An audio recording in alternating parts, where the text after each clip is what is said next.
I was lucky because Val, was it? Vivian. Because Vivian showed to the heart, and that's a giveaway. Usually the heart, I find, is always, when the meridian comes up, is associated with hypoxia. Because remember, that is really the ultimate nutrient that the heart pumps around. You can actually live quite a long time, you know, over a month. Sometimes people live for 6-8 weeks without any food. So it's possible to live and your heart still pumps around many weeks after you last had any magnesium, calcium, vitamin Bs and so on. You can live for anything up to 7 days without any water, but you can only live 4 minutes without oxygen. Okay, 4 minutes and that's it. But of course, we don't really cut off the oxygen supply completely, you know, but if you're operating at 95% over many years, you can begin to see, things are not going to be ticking over in the way that they should do. So when that occurs, is the oxygen, on the assumption we're getting it into the lungs to begin with, is the oxygen transferring from the alveolar into the blood, in which case it has to go across the membranes? Is it being carried by sufficient hemoglobin? In other words, is there enough hemoglobin there? Are there enough white red cells? Are they immature, etc., etc.? And is it, once it's in the cell, wherever it's going, is it being bound and utilized in the complexes of the mitochondria where it should be working? So looking at it from the outside in, oxygen in the air, it's what we breathe. It has to cross the alveolar membrane and cross the red cell membrane to get into the red cell. Okay, so that's the first barrier, it's like the doors here. The second part is the red blood cell to the tissue cell. So it has to cross again the red blood cell membrane, okay, and the tissue cell membrane. Okay, so it's got to get across the tissue cell now of the big toe or where it's going. And then the tissue cell membrane, it has to cross the mitochondrial membrane, which has a slightly different structure, different oils and things, from the cell membranes. So each membrane in the body contains slightly different fatty acids or phospholipids. Now, before we get into looking at those, we want to look at the bad oxygen molecules. Okay? Now, the bad oxygen molecules are called reactive oxygen species, or ROS for short. And these generate inflammation in the body. Now, they're good insofar that they create tissue repair and regeneration. They stimulate. And they are the main killing system against microbes. So without reactive oxygen species, we would be dead soon after we were born. Okay, so they're very, very necessary. But they're only necessary when we need them. Okay? Now, we don't eat free radicals. Free radicals are produced in the body and they live microseconds. They're not things that float round. Okay? So they're oxygen molecules which have an unstable, unpaired electron on the outer orbit. These are called free radicals. Okay? So they're like a hot potato. You mentioned about having a potato at lunchtime. Okay, so a hot potato is one you get rid of fast, isn't it? Okay? So if I have a hot potato and I give you the hot potato, you become a reactive oxygen species or free radical. Okay? So I got rid of mine, I'm all right now. Okay, I'm a free radical. I give you the hot potato and you say, ow! And hand it on to you, you become the free radical. Okay? So as I get rid of mine and your vitamin E, I'm a cell membrane, I've been oxidized, okay, so to protect my peroxidation of my lipids, I give that electron to you. And you say, I don't want it, I'm going to give it to vitamin C. So vitamin C takes it and it becomes oxidized, or oxidized ascorbic acid, and you get it to alpha lipoic acid, who says, that's fine, I'm already oxidized, I'm already reduced, so I'll become oxidized. So there's a sort of chain event, okay? So we have these things called antioxidants that protect us from free radicals. But the major way of protecting us from free radicals is not antioxidants, it's the enzymes that normally quench the oxidative reactive species, and these are called superoxide dismutase and a variety of peroxidasing enzymes. So if we have a look here, and I think you've got this, have you got this slide all right in? Yeah, okay. So here up the top here, normal mitochondrial oxidation, in other words, the production of energy in the mitochondria requires oxygen. So that very last part of putting the further phosphate group onto ADP to make ATP requires oxygen. And in that process, anything up to 5% of that oxidative reaction produces superoxide, or oxygen with a single dot on it, an extra electron. Okay? So anything up to 5%. Normally it would be less than that, but it could be greater than that if our body temperature rises. So when we get an infection, our body temperature rises, which pushes up the temperature of the white cells, and they fire out more reactive oxygen species because they need them to kill the microbes. So in normal oxidative reactions in the mitochondria or anywhere else in the body, anything up to 5% of oxidative reactions will create free radicals. It's just the way it is. So when we've got an infection, it's called the respiratory burst. So when we get an increased temperature, our temperature, if you like, of our specialized white cells goes up, particularly the macrophages and the neutrophils, and they fire out more free radicals to the kill. Every time we detoxify a toxin through phase 1, cytochrome P450 detoxification, for every molecule of a toxin, we create one superoxide molecule. Okay, so imagine the more toxic you are, the more toxic your environment, the more free radicals you produce to try and get rid of those toxins, and the older you become. Now you know this, if you go to countries where there's a lot of pollution, the people look 10, 20 years older, and they die from the heart disease and the cancers a lot quicker. When there's a clean atmosphere and people live it, they look young, don't they? Even though they may be of great age. So phase 1 detoxification. Now this is important because this family of enzymes of cytochrome P450 to detoxify we're going to come back to. So the more toxins you have, the more superoxide you produce. Now in hypoxic or hyperoxia, in other words high and low oxygen, we also stimulate the production of reactive oxygen species or superoxide, and this is through an enzyme called xanthine oxidase. Okay, so most of us live in a hypoxic state. Only divers and people go into a hyperoxia state. Okay, so in hypoxia, so we're all producing more free radicals than what we should do, even though we've got an infection necessary or toxicity. So the level of normal mitochondrial oxidation may be higher in some people, the lower their oxygen supply is. This produces superoxide. Superoxide is then reduced, in other words, it has a hydrogen added to it by a series of enzymes called SOD, or superoxide dismutase, here, and that produces hydrogen peroxide. So hydrogen peroxide is not a free radical, but it's very much a reactive oxygen species. You know that if you've poured it onto your skin, you'll bleach your skin, won't you? If you pour it onto your teeth, you whiten your teeth. Pour it onto your hair, you go peroxide blonde, right? Now, how do you like to think about pouring peroxide onto your knee joint? Not from the outside, but from the inside, onto the cartilage. Do you think it would do the cartilage much good? Okay. No. Okay. How about pouring it into the back of your eye, into your retina?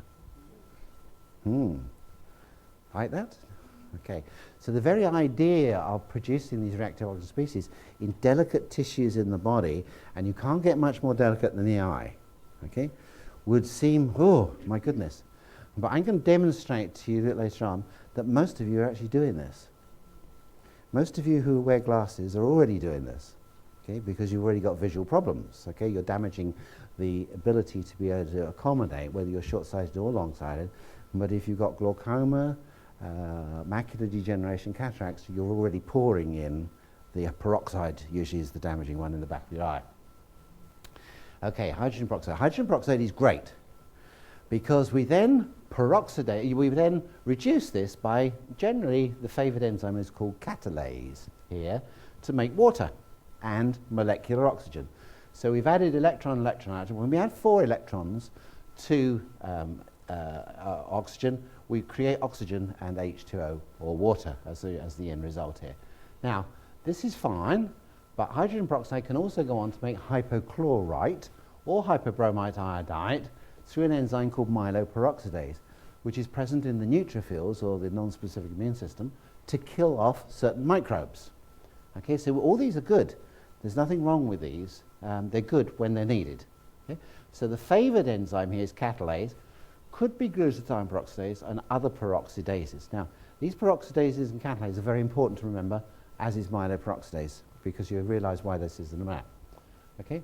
On the other side, what we call reactive nitrogen species here are made from the amino acid arginine to make nitric oxide, which will then go on to form peroxynitrite in the presence of superoxide. So superoxide and nitric oxide can go on to make peroxynitrite, which again has functions to kill certain microbes, but is very reactive, much more reactive than the other two. Now, why do we have them? The myeloperoxidase hypochlorite ones basically kill bacteria and viruses. Probably 50% of the bacteria are killed by hypochlorite or the hypoiodide or hypobromide here, stimulated by myeloperoxidase enzyme. Okay? They're mostly what they call gram-positive bacteria, but a whole range of them. Hydrogen peroxide is there to kill parasites. This is the way the body normally kills parasites, through the eosinophils, which secretes hydrogen peroxide. Okay? Now, on this side, the nitric oxide is what primarily kills fungi. And nitric oxide and superoxide together, peroxynitrate, help to kill fungi and resistant viruses. Now, that covers you for most of the bugs. It's not 100% here, because these usually are much more here, is more the gram-negative bacteria as well in there, and this is more the gram-positive. But nothing is fixed entirely. So hypochlorite is household bleach. Okay? So household bleach kills 99% of all known germs. It doesn't. Okay? It kills at least 50%, but probably not 99%. Okay? So if you drank bleach, you would bleach yourself inside out and kill all the bacteria, or a lot of the bacteria en route. So the quickest way to do this is to inhibit catalase. So you see catalase here reduces hydrogen peroxide to water. So if you block this, where can the hydrogen peroxide go? It can only go in one direction, either stay high, which will cause damage, or be shunted off by myeloperoxidase to make hypochlorite and things. So if you want to shift hydrogen peroxide into making hypochlorite, you've got to make sure you've got enough myeloperoxidase enzyme, first of all, and something to inhibit catalase. And the thing that inhibits catalase is silver. Okay? Silver is a metal which has an inhibitory effect on catalase while you take it. So it's called ionic, or solution of silver, and that's how it works. It inhibits catalase, which allows you to build up your peroxide and open up the myeloperoxidase. So lots of people use it, and it's great on about 50% of different bugs. It works really, really well. Unfortunately, it doesn't work on the other ones. So remember, they're all for a reason. Hydrogen peroxide kills parasites. Hypochlorite is more gram-positives. Nitric oxide is more gram-negatives. Okay, so that's the reason. So remember, what I want you to do is cytochrome P450 detoxification is how we detoxify. Okay, here, presence of hypoxia, we stimulate more superoxide. Hydrogen peroxide is basically metabolized by catalase. Remember the word catalase, remember peroxidasing enzymes and myeloperoxidase, because there's something in common to all these enzymes. Something in common. Okay? It's a substance which is common to all these. It's a base substance, and if you don't produce that base substance, you can't fight infections. Okay, this is the connection, and you can't detoxify. Okay, so I will tell you what that substance is in a minute. Okay, so that guarantees you come back after lunch. Otherwise, you won't know what it is. Okay, so there we are, folks. We'd like now to sing you a little song about the warnings of hypoxia. It's on the aeroplane. Okay, oxygen transport. So we'll go through this very quickly because you can read this, but this is basically all about how to get oxygen into the tissue. So I don't want to spend a lot of time with this. So by volume, air contains about 78% nitrogen, 21% oxygen, 0.9% argon, and 0.039 or 4% carbon dioxide. So the carbon dioxide is very small, isn't it? Very, very small. And we were just talking at the break, what happens on airplanes is they push the carbon dioxide level up at night time. Okay, because they want you to go to sleep. And they don't want you to be buying drinks, or not buying drinks, taking drinks and food. They're not worried about drunkenness or anything else, they're worried about getting you to sleep so they don't have to spend money. So the more passengers that are fast asleep, and the way to fasten people asleep is to lower their respiratory rate. Okay? But if you lower it too much and the carbon dioxide builds up, the brain thinks it's dying. And then they get airplane rage, where they had a bout of this about 10 years ago, where people were trying to open the doors on the aeroplane because they wanted air, and because that's not a wise thing to do at 35,000 feet. So they investigated this, and they found that the cause of this is they were upping the carbon dioxide too much. So, and the question was at break time is, what happens to the pilot? Is the pilot having this sort of higher carbon dioxide as well? Is his brain sometimes thinking he's dying? So anyway, they still do raise it, but not quite so much to cause the rage. But you'll see that 0.04% is very small, isn't it, carbon dioxide in the air? It's very, very small.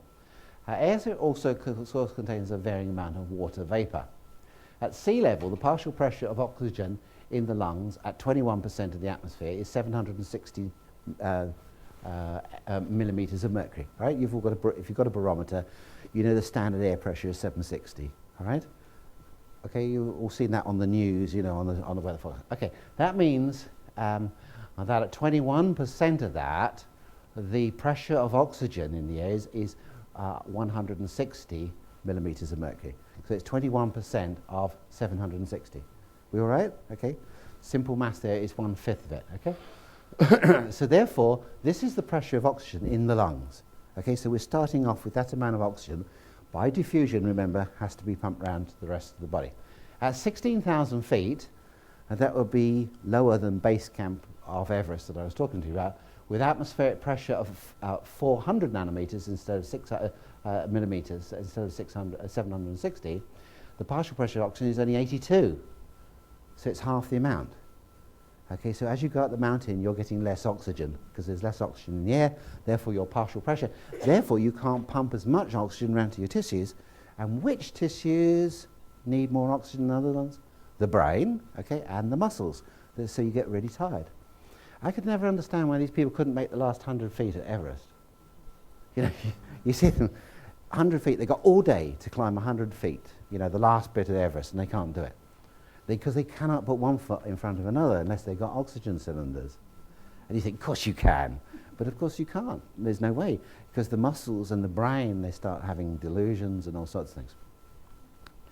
So, Henry's law of solution states that the quantity of a gas going into a simple solution at constant temperature is proportional to the pressure. So the greater the pressure, the more oxygen goes in. So nitrogen will go in at a greater ratio, solubility to carbon, of oxygen, carbon dioxide and nitrogen. So it's at a ratio of 2, but carbon dioxide goes in much greater than anything else in there. So movement of gases is always from the region of high tension to the region of low. So oxygen will thus pass from the lung alveoli to the blood and then to the tissues. I think we're all happy about that. So CO2, which is produced in the mitochondria tension, is higher in the blood or the tissues, so it goes the other way. So where you're using your muscles, you're producing carbon dioxide, because we produce carbon dioxide in the Krebs cycle, etc. It passes back, and it's carried by the same molecule that takes the oxygen. So it's carried by hemoglobin. So hemoglobin is a wonderful transporter. It takes oxygen one way and takes carbon dioxide the other way. And it gives it out because the partial pressure of carbon dioxide is 0.04 in the lung. So the greater amount of pressure of carbon dioxide in the blood shunts it back into the lung. Clever, isn't it? Okay. So you can imagine now going across those 2 or 3 membranes is really critical that those membranes are made of the right material. Because if they're all full of junk oils in there, you're simply not going to pass the oxygen and carbon dioxide across. So oxygen is transported, it's dissolved in the plasma, but a small amount of it is actually just dissolved in there, but the majority is bound to hemoglobin. Okay, so we will shift through this.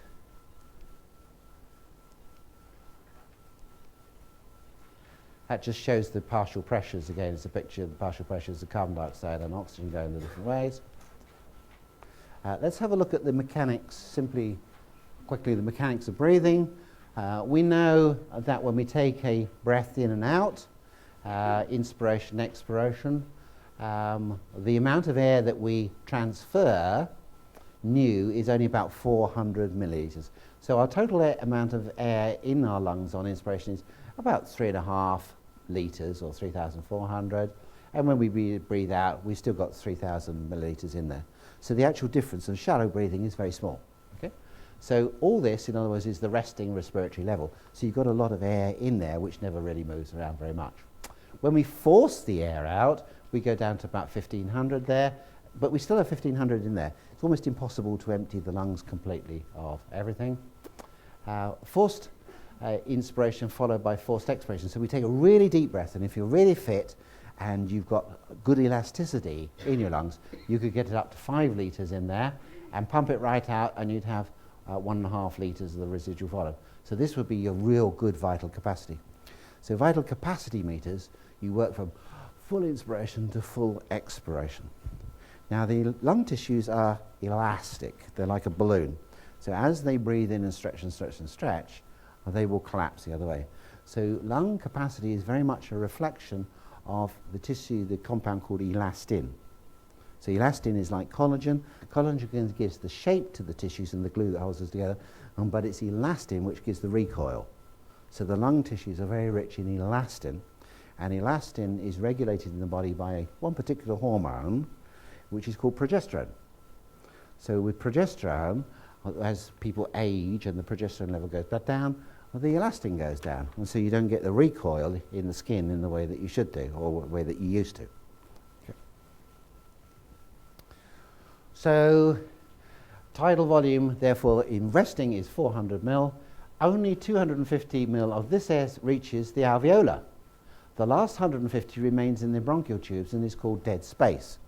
Okay? Now, if you increase your dead space by having a snorkel, okay, when you have a snorkel and you breathe through the snorkel, most of that air never gets to your lungs. Okay? So if you really want to experience this, have a long snorkel. This is why snorkels tend to be shorter. Shorter snorkels are better for you because you get more air in and out. The longer the snorkel, the more dead space you've got. All right? So if you had a snorkel that length, you probably wouldn't actually get any air into your lungs. Okay?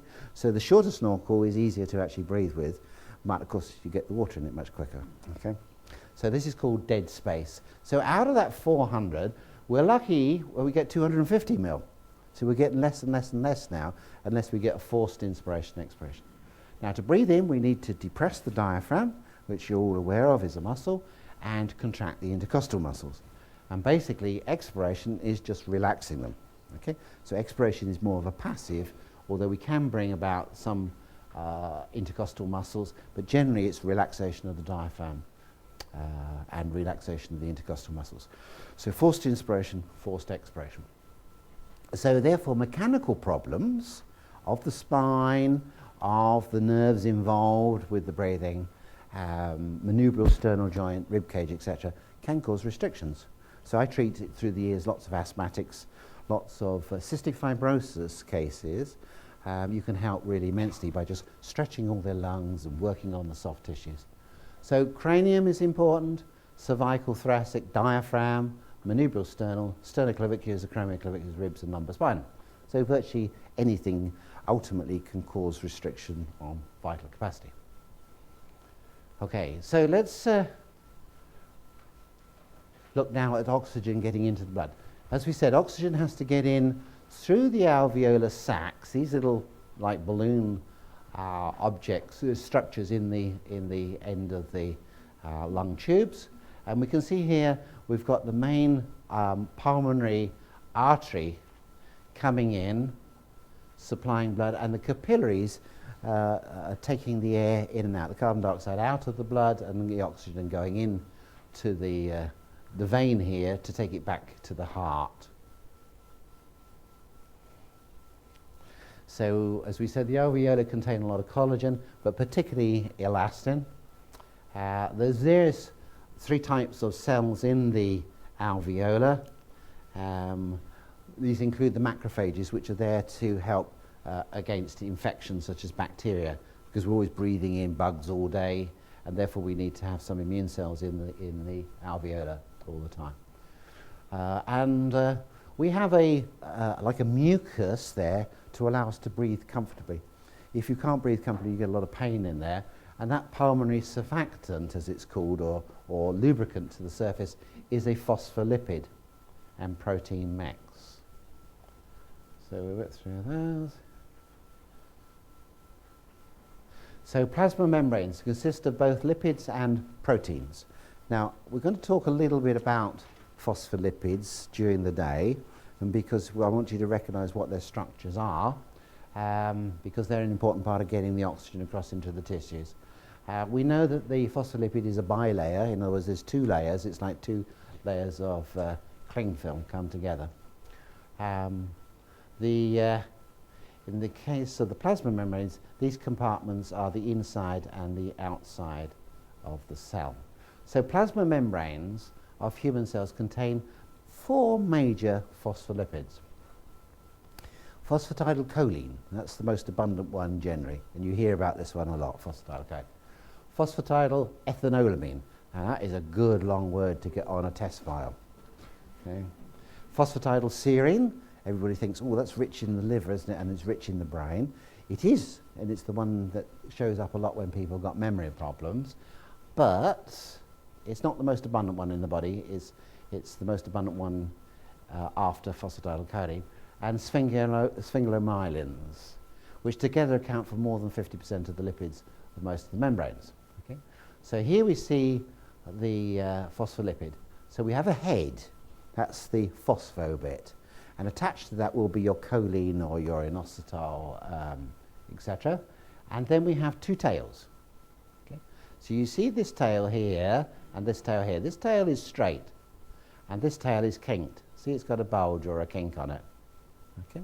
So in other words, one chain of these fatty acids, which are the tails, is straight and one is kinked. Okay? Now, if you have an unsaturated oil, you have a kink in it, fatty acid, okay, where the double bond is. It's unsaturated, means it's got a double bond.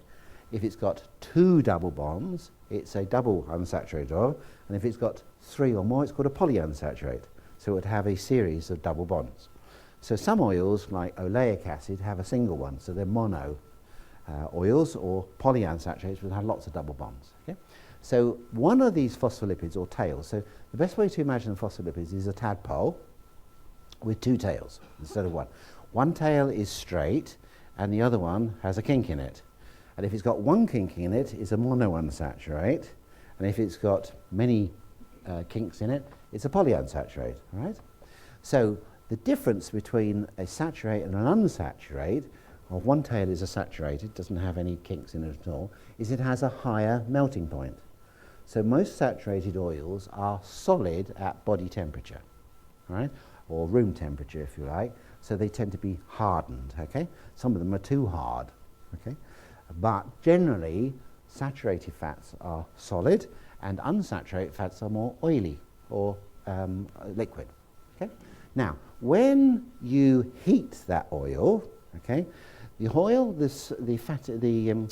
chain doesn't change, it twists. When you heat it above 100 degrees, in most cases centigrade, it's still the same structure, you've still got the polyunsaturates, you've still got your double bonds, but what's happened is the oil twists, the molecule twists at that point where the double bond is, and it straightens out, which means it then starts to act like a saturate. Okay? So although it's still an unsaturated, it's straight rather than a. So this has become what's called a trans fat, whereas with the kink, it's a cis. So unsaturated oils come in two forms. They either come as cis or trans. Okay? Cis means it's got kinks, trans means it's straight. If it's straight, it means it's acting with a higher melting point, it's more like a saturate, when it should be have a lower melting point. Okay? So that means that the membrane becomes less permeable. Okay, so we're getting stiff. Okay? So in other words, your cell membranes are more like ping pong balls than they are bubbles in the bath. Okay, so if you can imagine here, it's very important. If you have two bubbles in the bath and they come together like that, they can blend together and things can transport across. But if you've got a bubble in the bath and a ping pong ball, your chance of getting something across is much less. So a trans and a cis forms of fat. Now, they're actually beginning to realize that trans fats are not good. They're predictors of coronary heart disease. Okay, so now there's a lot of interest in trans fats, and people are saying, oh, well, our food doesn't contain trans fats anymore. Really? Okay, so anything which is cooked oil will contain trans fats. Okay, so it may not contain trans fats naturally, but they're created by the cooking process. So anything that uses vegetable oils, so if you use oils to cook with, you want to be very careful to only use them once. Okay? And of course, those who've done seminars with me before also know that the only oils that you should cook with are the ones that your body doesn't want, because the likelihood is you're going to take on trans fats. Okay? So the red, the green and the blue body types have different oils that they require. So if in the case, this booklet is available outside, it's available to download online from the website. Download it. There's two versions. There's the one for you as practitioners, and there's the one for patients. Okay, so the one for patients obviously doesn't contain all the technical stuff, but it tells them about their body types and the shapes and that sort of thing, and it gives you a list for each type of what are the good oils and what are the bad oils for people.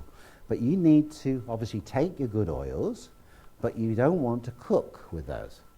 Okay, you want to cook with an oil that your body doesn't use. Okay? So generally speaking, sunflower oil is a waste of time for everybody. I haven't found anybody who really strengthens the sunflower seed oil. Therefore, anybody can cook with it, okay? Because you don't use it, okay?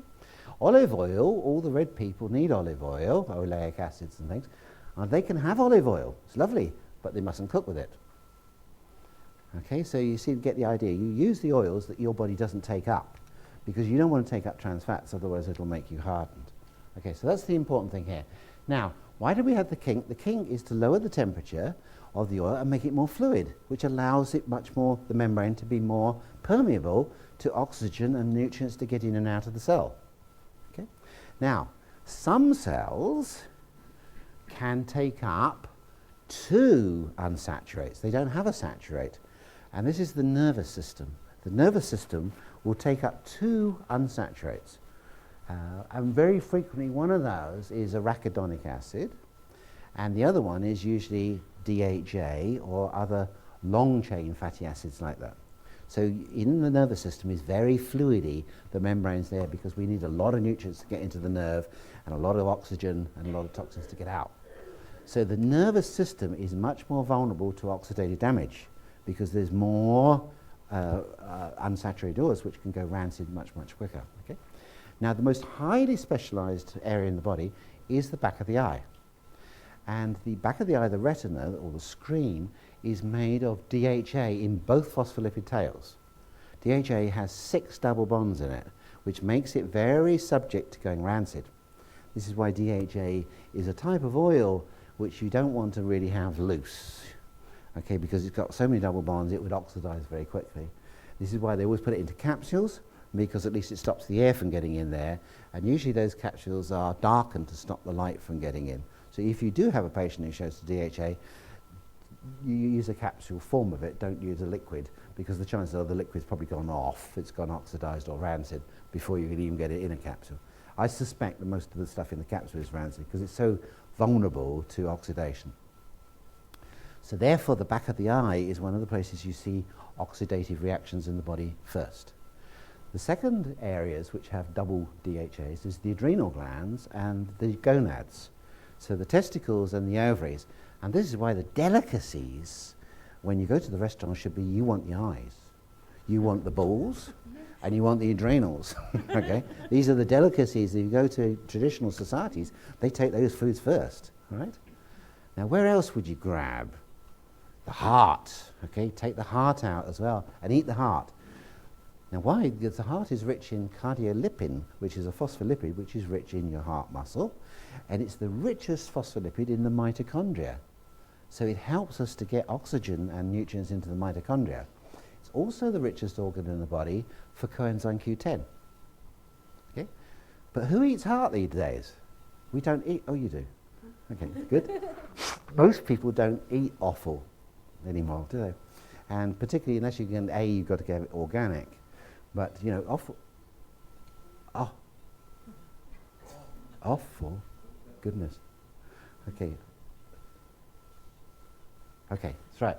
So you can see how it just puts you off. This is why we ban phones. Okay, so offal contains all the nutrients, the vital nutrients that the body needs. Offal is the type of food that we should eat first before you get to eating the flesh.